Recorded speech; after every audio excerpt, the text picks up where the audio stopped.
The city of Alexandria was once the beating heart of human intellect. Seated along the Mediterranean coast, it brimmed with vibrancy, culture, and most importantly, the quest for knowledge. In this bustling crossroads, scholars, poets, and philosophers all converged to exchange ideas that would echo through history. At the core of it all stood the Great Library of Alexandria, a monumental gathering of scrolls, manuscripts, and texts from every imaginable discipline. Many know its name, but few truly grasp the grandeur it once embodied, or the legacy it left behind. Tonight, journey back in time as we peel back the layers of legend to uncover the hidden marvels, daily rhythms, and eventual disappearance of one of the ancient world's most astonishing institutions. From its earliest days, Alexandria was unlike any other city in the Hellenistic world. Founded by Alexander the Great in the late 4th century BCE, it quickly developed into a fusion point between Egyptian traditions and Greek innovations. But the seeds of the Great Library took root in the reign of the Ptolemaic dynasty, particularly under Ptolemy I and Ptolemy Sehu. These rulers had a vision: to unite the world's collective wisdom under one roof. The city's location was already strategic for trade, with merchants and travelers constantly coming and going. That made Alexandria a natural home for capturing the best works from every culture. It wasn't just about collecting volumes. The library was also a living research institution. Officials scoured ship cargoes for rare scrolls and texts, requiring them to be copied, cataloged, and stored. Legend has it that even when an original text was returned, the library often kept a pristine duplicate. The breadth of knowledge was staggering, spanning mathematics, astronomy, geography, philosophy, medicine, poetry, and more. Many believed that if something significant was ever written down, sooner or later, it would find its way to Alexandria. The library itself was part of a wider academic complex that included the Mouseion, an institution dedicated to the Muses. Think of it as an ancient research campus offering scholars a haven for curiosity, discovery, and debate. High-ceilinged halls, marble columns, and well-stocked scriptoria offered a setting where intellectuals could freely pursue groundbreaking studies. That environment gave rise to luminaries like Euclid, who refined the foundations of geometry, and Eratosthenes, who famously calculated Earth's circumference with startling accuracy. Over time, scrolls weren't the only treasures the library held. Annotated treatises, commentaries, and translations poured in. Scribes worked tirelessly to produce fresh copies. Even famed epics like Homer's works were scrutinized and annotated in ways that shaped literary criticism for centuries to come.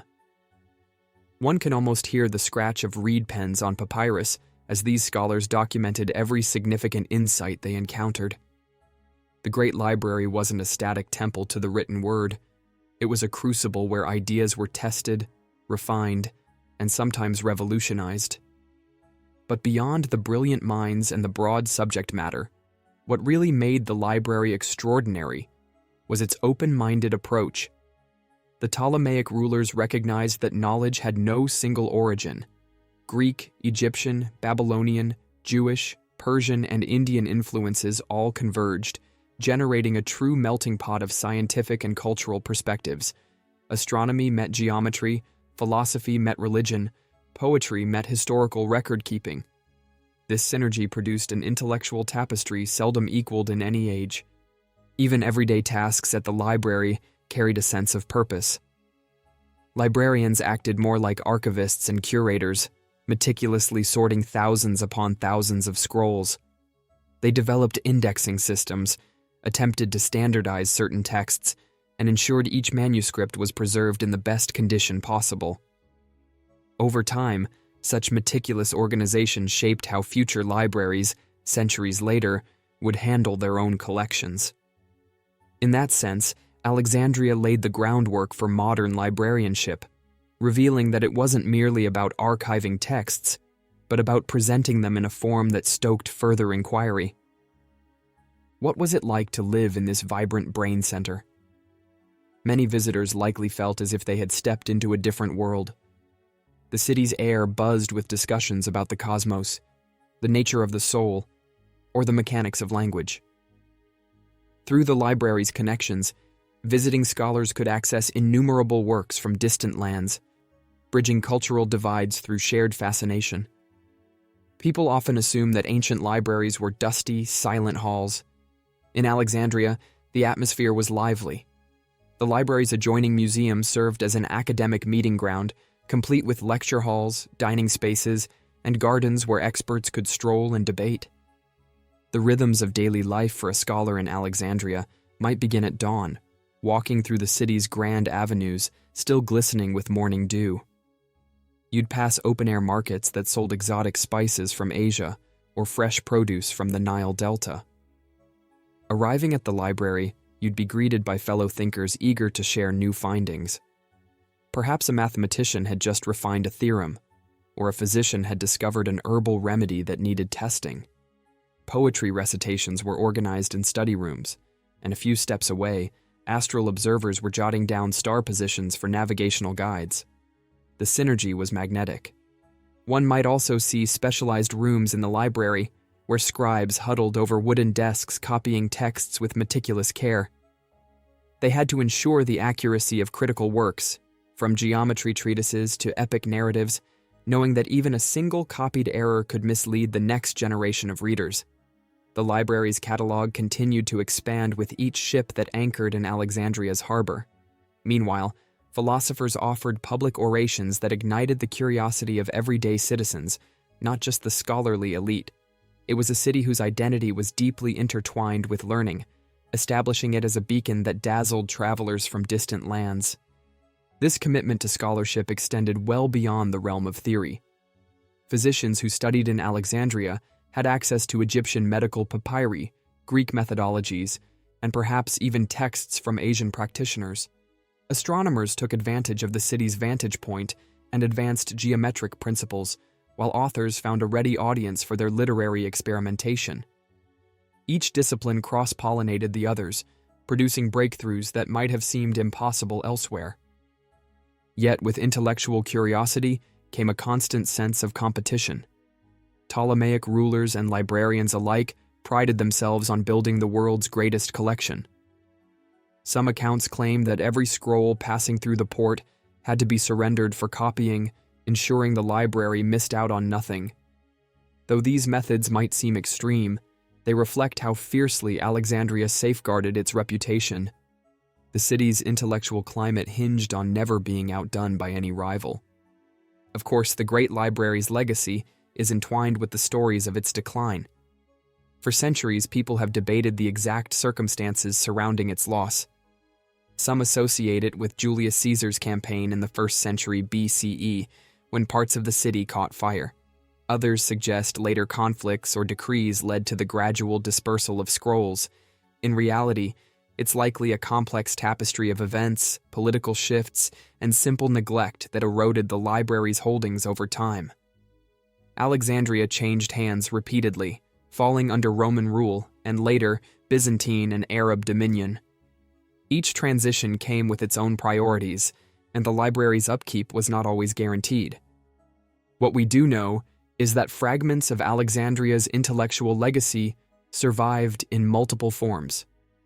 Some were copied and relocated to other hubs of learning. Others were abstracted into the works of subsequent scholars who cited or built upon the library's texts. Certain advanced theories, such as Eratosthenes' measurement of the Earth, influenced navigators and geographers for centuries to follow. Knowledge of advanced mathematics, astronomy, and even certain medical practices trickled out of Alexandria, altering future civilizations in subtle but powerful ways. To this day, many elements remain shrouded in mystery. One can only imagine what might have been lost: treatises on advanced technologies, philosophies that might have resolved ancient debates, or accounts of histories we know nothing about. Yet the library's most profound gift to humanity is not what was written on papyrus, but what was sparked in the minds of those who gathered in its halls. The synergy, ambition, and openness to cross-cultural exchanges remain an inspiring lesson. While the library's physical presence was eventually reduced to ruins and ashes, its spirit of collaboration and inquiry is echoed in modern academic institutions worldwide. Whether we're talking about digital libraries on the internet or specialized research centers, the guiding principle of freely sharing knowledge traces back to places like Alexandria. Even the methodology of categorizing data, ensuring texts are accessible and systematically cataloged, can be seen as a distant echo of what the library's dedicated custodians once practiced. And so, the Great Library's disappearance wasn't a simple one-day event. Instead, it likely crumbled over generations, battered by political upheavals and eroded by changing priorities. There's a poignant lesson in that. No matter how grand a repository of knowledge may be, it still depends on people, rulers, scholars, and citizens, to protect and value it. When that shared purpose wanes, even the greatest library on Earth can slip through history's fingers. The Great Library of Alexandria isn't just an ancient footnote, it's a testament to the power of collective curiosity. In a time when the world was fractured by geography and culture, Alexandria served as a point of convergence, reminding everyone that knowledge transcends boundaries. Those scrolls and manuscripts represented more than words. They carried the passion, mistakes, and triumphs of generations striving to understand the universe. Even though the walls eventually crumbled, the ideas set in motion within those halls radiate through centuries, giving rise to new discoveries, fresh debates, and ongoing explorations of what it means to be human. Today, as we delve into digital archives and share research across continents at lightning speed, we stand on the shoulders of that great institution. Alexandria's dream hasn't ended. It has transformed. Every open-source project, every institution encouraging interdisciplinary work, and every person who believes knowledge should be shared freely is upholding a small piece of Alexandria's vision. The city that once glimmered on the shores of the Mediterranean continues to cast its brilliance on our modern world, beckoning us to remember that the pursuit of wisdom is an eternal endeavor. If you've been inspired by the spirit of Alexandria and the boundless curiosity it represents, let us know in the comments. There's so much more in history yet to be uncovered, so don't forget to like and subscribe for more journeys into the wonders of our shared past.